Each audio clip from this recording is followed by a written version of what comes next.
What if the only way home was aboard a coach that never should have arrived? Welcome back, brave listener. Tonight I've selected a remarkable tale from the archives for Timeless Terrors, number 169, a masterful ghost story by the celebrated Victorian author Amelia B. Edwards. First published at Christmas 1864 in All the Year Round, the weekly journal edited by none other than Charles Dickens. If you find yourself drawn to these forgotten corners of the strange and the uncanny, then consider joining us here in the dark fold. But for now, dim the lights, settle into your favourite armchair, and listen carefully for the sound of the phantom coach.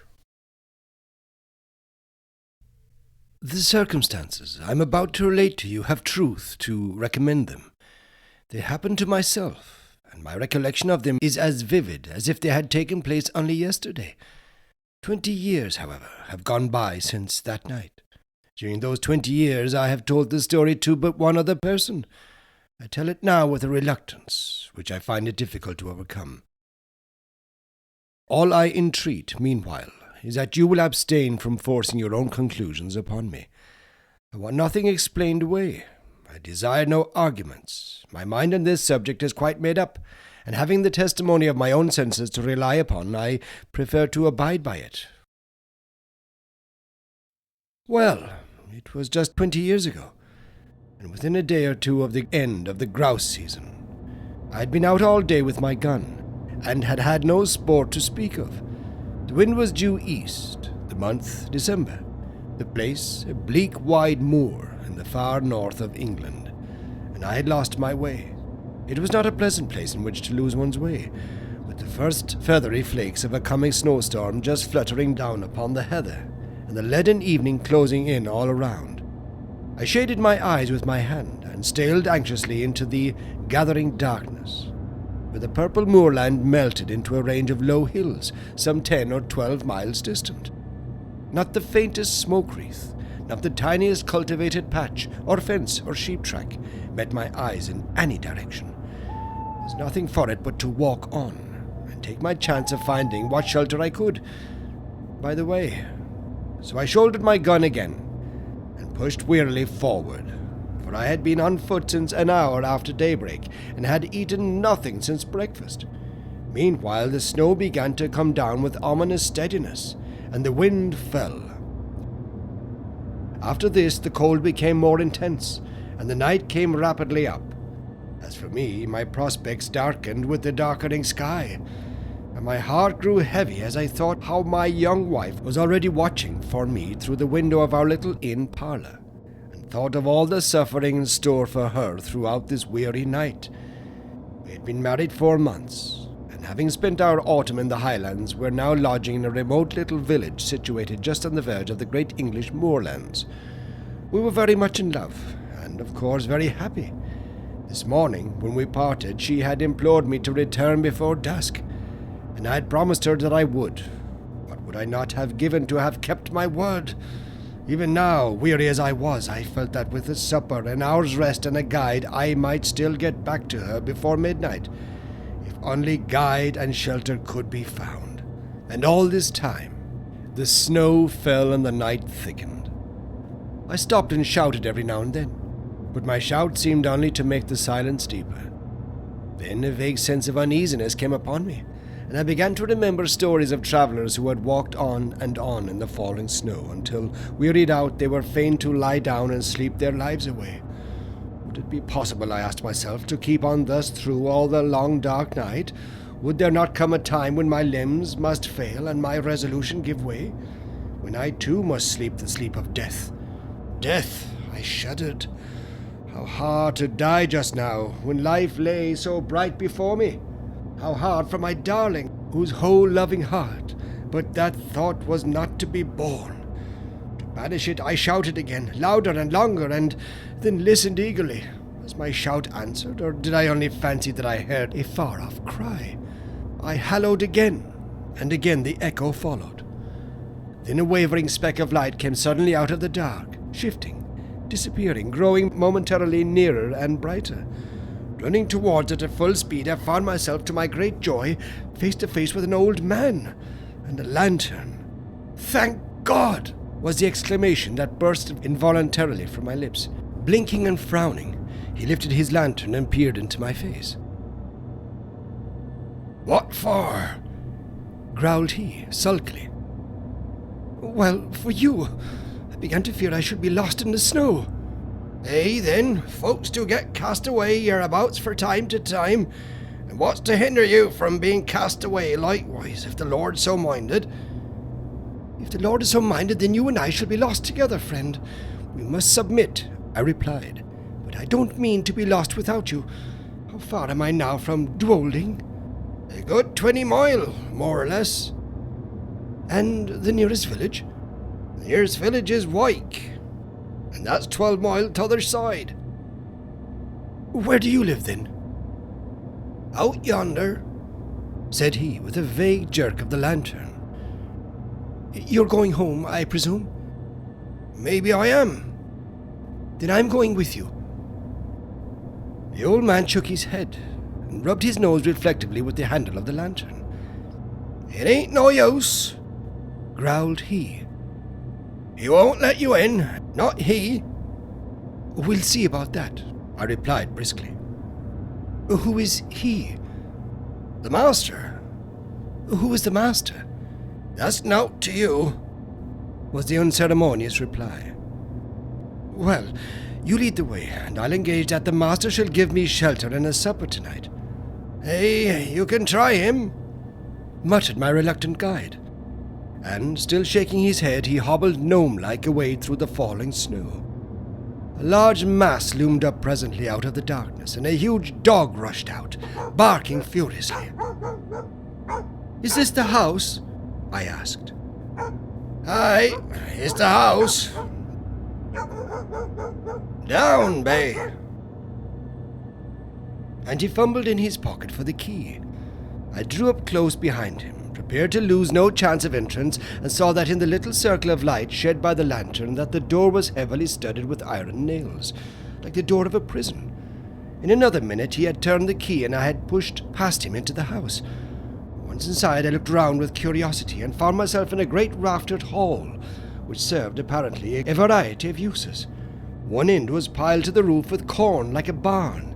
The other was stored with flour sacks, agricultural implements, casks, and all kinds of miscellaneous lumber, while from the beams overhead hung rows of hams, flitches, and bunches of dried herbs for winter use. In the centre of the floor stood some huge object gauntly dressed in a dingy wrapping cloth, and reaching halfway to the rafters. Lifting a corner of this cloth, I saw, to my surprise, a telescope of very considerable size, mounted on a crude movable platform with 4 small wheels. The tube was made of painted wood, bound round with bands of metal, rudely fashioned. The speculum, so far as I could estimate its size in the dim light, measured at least 15 inches in diameter. While I was yet examining the instrument, and asking myself whether it was not the work of some self-taught optician, a bell rang sharply. "That's for you," said my guide with a malicious grin. "Yonder's his room." He pointed to a low black door at the opposite side of the hall. I crossed over, rapped somewhat loudly, and went in without waiting for an invitation. A huge white-haired old man rose from a table covered with books and papers, and confronted me sternly. "Who are you?" said he. "How came you here? What do you want?" "James Murray, barrister at law. On foot across the moor, meat, drink, and sleep." He bent his bushy brows into a portentous frown. "Mine is not a house of entertainment," he said haughtily. "Jacob, how dared you admit this stranger?" "I didn't admit him," grumbled the old man. "He followed me over the moor and shouldered his way in before me. I'm no match for 6'2". "And pray, sir, by what right have you forced an entrance into my house?" "The same by which I have clung to your boat if I were drowning. The right of self-preservation." "Self-preservation?" "There's an inch of snow on the ground already," I replied briefly, "and it would be deep enough to cover my body before daybreak." He strode to the window, pulled aside a heavy black curtain, and looked out. "It is true," he said. "You can stay if you choose, till morning. Jacob, serve the supper." With this, he waved me to a seat, resumed his own, and became at once absorbed in the studies from which I had disturbed him. I placed my gun in a corner, drew a chair to the hearth, and examined my quarters at leisure. Smaller and less incongruous in its arrangements than the hall, this room contained nevertheless much to awaken my curiosity.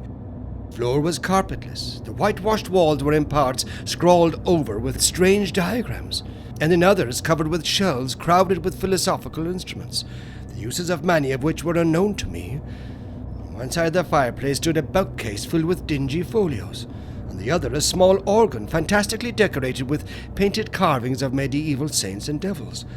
Through the half-open door of a cupboard at the further end of the room, I saw a long array of geological specimens, surgical preparations, crucibles, retorts, and jars of chemicals, while on the mantel shelf beside me, amid a number of small objects, stood a model of the solar system, a small galvanic battery, and a microscope. Every chair had its burden.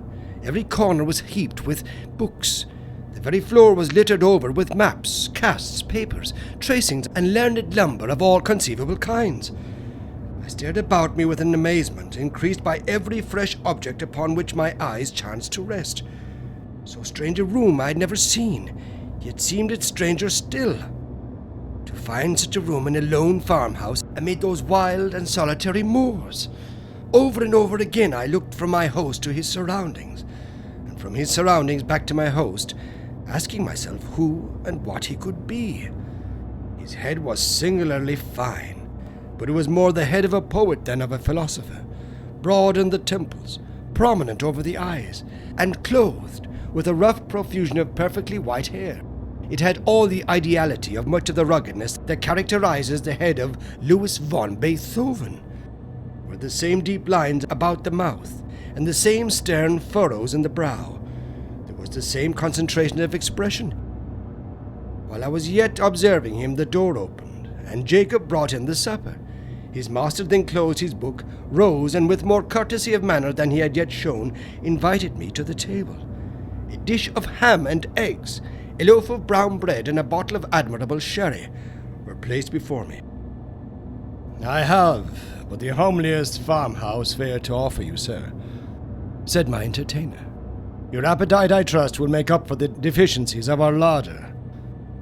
I had already fallen upon the viands, and now protested, with the enthusiasm of a starving sportsman, that I had never eaten anything so delicious. He bowed stiffly and sat down to his own supper, which consisted primitively of a jug of milk and a basin of porridge. We ate in silence, and when we had done, Jacob removed the tray. I then drew my chair back to the fireside. My host, somewhat to my surprise, did the same, and, turning abruptly towards me, said, "Sir, I have lived here in strict retirement for 23 years. During that time I have not seen as many strange faces, and have not read a single newspaper. You are the first stranger who has crossed my threshold for more than 4 years. Will you favor me with a few words of information respecting that outer world from which I have parted company so long?" "Pray, interrogate me," I replied. "I am heartily at your service." He bent his head in acknowledgment, leaned forward with his elbows resting on his knees and his chin supported in the palms of his hands, stared fixedly into the fire, and proceeded to question me. His inquiries related chiefly to scientific matters, with the later progress of which, as applied to the practical purposes of life, he was almost wholly unacquainted. No student of science myself, I replied as well as my slight information permitted, but the task was far from easy, and I was much relieved when, passing from interrogation to discussion, he began pouring forth his own conclusions upon the facts which I had been attempting to place before him. He talked, and I listened spellbound. He talked till I believed he almost forgot my presence, and only thought aloud. I had never heard anything like it then. I have never heard anything like it since.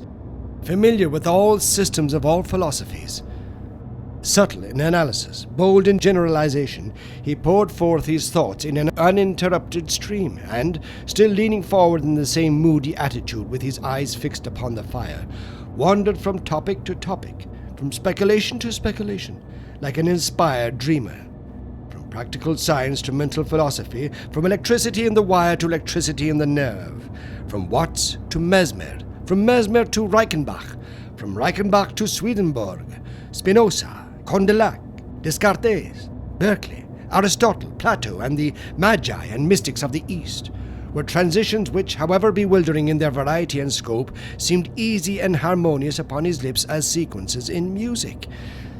By and by, I forget now by what link of conjecture or illustration, he passed on to that field which lies beyond the boundary line of even conjectural philosophy, and reaches no man knows whither. He spoke of the soul and its aspirations, of the spirit and its powers, of second sight, of prophecy, of those phenomena which, under the names of ghosts, spectres, and supernatural appearances, have been denied by the skeptics and attested by the credulous of all ages. "The world," he said, "grows hourly more and more skeptical of all that lies beyond its own narrow radius. And our men of science foster the fatal tendency. They condemn as fable all that resists experiment. They reject as false all that cannot be brought to the test of the laboratory or the dissecting room. Against what superstition have they waged so long and obstinate a war, as against the belief in apparitions? And yet what superstition has maintained its hold upon the minds of men so long and so firmly? Show me any fact in physics, in history, in archaeology, which is supported by testimony so wide and so various, attested by all races of men, in all ages and in all climates, by the soberest sages of antiquity, by the rudest savage of today, by the Christian, the pagan, the pantheist, the materialist. This phenomenon is treated as a nursery tale by the philosophers of our century. Circumstantial evidence weighs with them as a feather in the balance. Comparison of causes with effects, however valuable in physical science, is put aside as worthless and unreliable. The evidence of competent witnesses, however, conclusive in a court of justice, counts for nothing. He who pauses before he pronounces is condemned as a trifler. He who believes is a dreamer or a fool. He spoke with bitterness, and having said thus, relapsed for some minutes into silence. Presently he raised his head from his hands, and added, with an altered voice and manner, "I, sir, paused, investigated, believed, and was not ashamed to state my convictions to the world. I, too, was branded as a visionary, held up to ridicule by my contemporaries, and hooted from that field of science in which I had labored with honor during all the best years of my life. These things happened just 23 years ago. Since then I have lived as you see me living now, and the world has forgotten me, as I have forgotten the world. You have my history."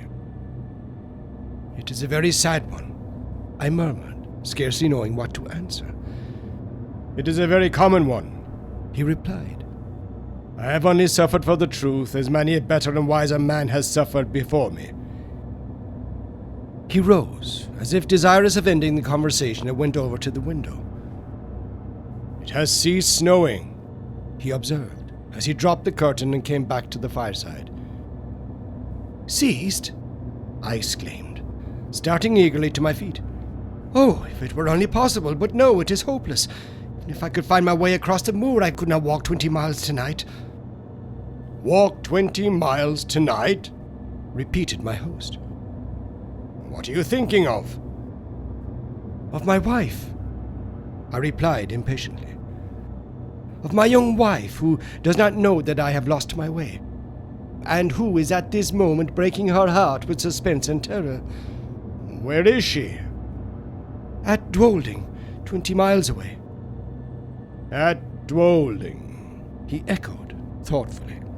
"Yes, the distance, it is true, is 20 miles. But are you so anxious to save the next 6 or 8 hours?" "So very, very anxious that I would give 10 guineas at this moment for a guide and a horse." "Your wish can be gratified at a less costly rate," said he, smiling. "The night mail from the north, which changes horses at Dwolding, passes within 5 miles of this spot, and will be due at a certain crossroad in about an hour and a quarter. If Jacob were to go with you across the moor, and put you into the old coach road, you could find your way, I suppose, to where it joins the new one." "Easily, gladly." He smiled again, rang the bell, gave the old servant his directions, and, taking a bottle of whiskey and wine glass from the cupboard in which he kept his chemicals, said, "A glass of Ishkabaha before you start." I would have declined the spirit, but he pressed it on me, and I drank it. It went down my throat like liquid flame, and almost took my breath away. "It is strong," he said, "but it will help to keep out the cold. Now you have no moments to spare. Good night." I thanked him for his hospitality, and would have shaken hands but that he had turned away before I could finish my sentence. In another minute I had traversed the hall. Jacob had locked the outer door behind me, and we were out on the wide, white moor. Although the wind had fallen, it was still bitterly cold. Not a star glimmered in the black vault overhead. Not a sound, save the rapid crunching of the snow beneath our feet, disturbed the heavy silence of the night. Jacob, not too well pleased with his mission, shambled on before in sullen silence, his lantern in his hand and his shadow at his feet. I followed with my gun over my shoulder, as little inclined for conversation as himself. My thoughts were full of my late host. His voice yet rang in my ears, his eloquence yet held my imagination captive. I remember to this day with surprise how my overexcited brain retained whole sentences and parts of sentences, troops of brilliant images and fragments of splendid reasoning in the very words in which he had uttered them, musing thus over what I had heard and striving to recall a lost link here and there. I strode on at the heels of my guide, absorbed and unobservant. Presently, at the end, as it seemed to me, of only a few minutes, he came to a sudden halt and said, "Yon's your road. Keep the stone fence to your right hand, and you can't fail of the way." "This, then, is the old coach road?" "Aye, 'tis the old coach road." "And how far do I go before I reach the crossroads?" "Nigh upon 3 mile." I pulled out my purse, and he became more communicative. "The road's a fair road enough," said he, "for foot passengers, but 'twas over steep and narrow for the northern traffic. You'll mind where the parapet's broken away? Close again the signpost. It's never been mended since the accident." "Oh, what accident?" The night mail pitched right over into the valley below, a good 50 feet or more, just at the worst bit of road in the whole county." "Horrible! Were many lives lost?" "All. Forward found dead. T'other 2 died next morning." "How long is it since this happened?" "Just 9 year." "Near the signpost, you say? I will bear it in mind. Good night." "Good night, sir, and thank ye." Jacob pocketed his half-crown, made a faint pretense of touching his hat, and trudged back by the way he had come. I watched the light of his lantern till it quite disappeared, and then turned to pursue my way alone. This was no longer a matter of the slightest difficulty, for despite the dead darkness overhead, the line of stone fence showed distinctly enough against the pale gleam of the snow. How silent it seemed now, with only my footsteps to listen to. How silent and how solitary. A strange, disagreeable sense of loneliness stole over me. I walked faster. I hummed a fragment of a tune. I cast up enormous sums in my head and accumulated them at compound interest. I did my best, in short, to forget the startling speculations to which I had but just been listening, and to some extent I succeeded. Meanwhile, the night air seemed to become colder and colder, and though I walked fast, I found it impossible to keep myself warm. My feet were like ice. I lost sensation in my hands and grasped my gun mechanically.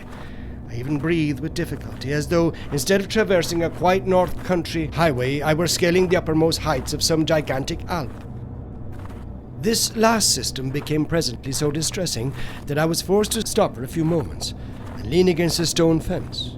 As I did so, I chanced to look back up the road, and there, to my infinite relief, I saw a distant point of light, like the gleam of an approaching lantern. I had first concluded that Jacob had retraced his steps and followed me, but even as the conjecture presented itself, a second light flashed into sight. a light evidently parallel with the first and approaching at the same rate of motion. It needed no second thought to show me that these must be the carriage lamps of some private vehicle, though it seemed strange that any private vehicle should take a road professedly disused and dangerous. There could be no doubt, however, of the fact, for the lamps grew larger and brighter every moment, and I even fancied I could already see the dark outline of the carriage between them. It was coming up very fast and quite noiselessly, the snow being nearly a foot deep under the wheels. And now the body of the vehicle became distinctly visible behind the lamps. It looked strangely lofty. A sudden suspicion flashed upon me. Was it possible that I had passed the crossroads in the dark without observing the signpost? And could this be the very coach which I had come to meet? No need to ask myself that question a second time, for it came round the bend of the road, guard and driver, one outside passenger, and 4 steaming greys, all wrapped in a soft haze of light, through which the lamps blazed out like a pair of fiery meteors. I jumped forward, waved my hat, and shouted. The mail came down at full speed and passed me. For a moment I feared that I had not been seen or heard, but it was only for a moment. The coachman pulled up. The guard, muffled to the eyes in capes and comforters, and apparently sound asleep in the rumble, neither answered my hail nor made the slightest effort to dismount. The outside passenger did not even turn his head. I opened the door for myself and looked in. There were but 3 travellers inside, so I stepped in, shut the door, slipped into the vacant corner, and congratulated myself on my good fortune. The atmosphere of the coach seemed, if possible, colder than that of the outer air, and was pervaded by a singularly damp and disagreeable smell. I looked round at my fellow passengers. They were all 3 men, and all silent. They did not seem to be asleep, but each leaned back in his corner of the vehicle, as if absorbed in his own reflections. I attempted to open a conversation. "How intensely cold it is tonight," I said, addressing my opposite neighbor. He lifted his head, looked at me, but made no reply. "The winter," I added, "seems to have begun in earnest," although the corner in which he sat was so dim that I could distinguish none of his features very clearly. I saw that his eyes were still turned full upon me, and yet he answered never a word. At any other time I should have felt and perhaps expressed some annoyance, but at the moment I felt too ill to do either. The icy coldness of the night air had struck a chill to my very marrow, and the strange smell inside the coach was affecting me with an intolerable nausea. I shivered from head to foot, and, turning to my left-hand neighbour, asked if he had any objection to an open window. He neither spoke nor stirred. I repeated the question somewhat more loudly, but with the same result. Then I lost patience and let the sash down. As I did so, the leather strap broke in my hand, and I observed that the glass was covered with a thick coat of mildew, the accumulation apparently of years. My attention being thus drawn to the condition of the coach, I examined it more narrowly, and saw by the certain light of the outer lamps that it was in the last stage of dilapidation. Every part of it was not only out of repair, but in a condition of decay. The sashes splintered at a touch. The leather fittings were crusted over with mold and literally rotting from the woodwork. The floor was almost breaking away beneath my feet. The whole machine, in short, was foul with damp, and had evidently been dragged from some outhouse, in which it had been mouldering away for years, to do another day or 2 of duty on the road. I turned to the 3rd passenger, whom I had not yet addressed, and hazarded one more remark. "This coach," I said, "is in a deplorable condition. The regular mail, I suppose, is under repair." He moved his head slowly, and looked me in the face without speaking a word. I should never forget that look while I live. I turned cold at heart under it. I turn cold at heart even now when I recall it. His eyes glowed with a fiery, unnatural luster. His face was livid as the face of a corpse. His bloodless lips were drawn back as if in the agony of death, and showed the gleaming teeth between. The words that I was about to utter died upon my lips, and a strange horror, a dreadful horror, came upon me. My sight had by this time become used to the gloom of the coach, and I could see with tolerable distinctness. I turned to my opposite neighbour. He too was looking at me, with the same startling pallor in his face, and the same stony glitter in his eyes. I passed my hand across my brow. A turned to the passenger on the seat beside my own and saw, oh heaven, how shall I describe what I saw? I saw that he was no living man, that none of them were living men like myself. A pale phosphorescent light, the light of putrefaction, played upon their awful faces, upon their hair dank with the dews of the grave, upon their clothes, earth-stained and dropping to pieces, upon their hands, which were as the hands of corpses long buried. Only their eyes, their terrible eyes, were living. And those eyes were all turned menacingly upon me. A shriek of terror, a wild, unintelligible cry for help and mercy, burst from my lips as I flung myself against the door and strove in vain to open it. In that single instant, brief and vivid as a landscape beheld in the flash of summer lightning, I saw the moon shining down through a rift of stormy cloud, the ghastly signpost rearing its warning finger by the wayside, the broken parapet, the plunging horses, the black gulf below. Then the coach reeled like a ship at sea. Then came a mighty crash, a sense of crushing pain, and then darkness. It seemed as if years had gone by when I awoke one morning from a deep sleep and found my wife watching by my bedside. I will pass over the scene that ensued and give you in half a dozen words the tale she told me with tears of thanksgiving. I had fallen over a precipice, close against the junction of the old coach road and the new, and had only been saved from certain death by lighting upon a deep snowdrift that had accumulated at the foot of the rock beneath. In this snowdrift I was discovered at daybreak by a couple of shepherds, who carried me to the nearest shelter and brought a surgeon to my aid. The surgeon found me in a state of raving delirium, with a broken arm and a compound fracture of the skull. The letters in my pocket-book showed my name and address. My wife was summoned to nurse me, and thanks to youth and a fine constitution I came out of danger at last.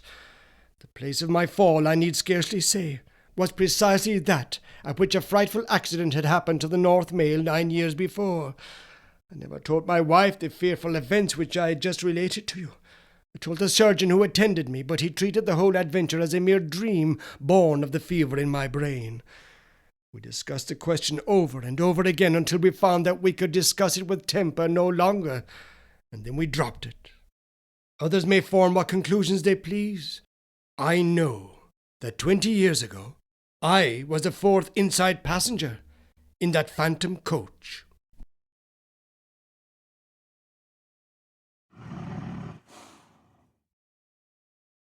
You've been listening to Timeless Terrors, number 169, The Phantom Coach, by Amelia B. Edwards.